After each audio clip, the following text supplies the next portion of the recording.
মাহে রমজান সামনে, এবারের রমজানে টার্গেট নাও 30 দিনের রোজার মাধ্যমে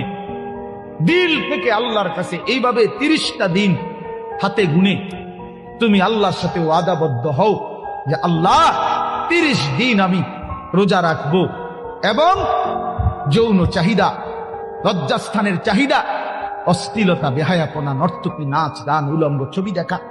নারীকে নিয়ে চিন্তা ভাবনা, মেয়েকে নিয়ে অশ্লীল চিন্তা ভাবনা, অবৈধ কোনো প্রেম সম্পর্ক, হারাম কোনো রিলেশন, এ সব ত্যাগ করে বন্ধু 30টা দিন মনোযোগ দিয়া রোজা রাখো, তারাবি করো, ইফতার করো, সাহরি করো, তাসবিহ পড়ো, তেলাওয়াত করো, কোন আলেমে দ্বীনের সাথে উঠা বসা করো, ইমাম সাহেবের সাথে সম্পর্ক করো। ইনশাআল্লাহ দেখবা আল্লাহ চাহে তো 30 দিনের মাথায় আল্লাহ বলেন লাআল্লাকুম তাত্তাকুন, আমি আল্লাহ ওয়াদা দিলাম মোমেন তোকে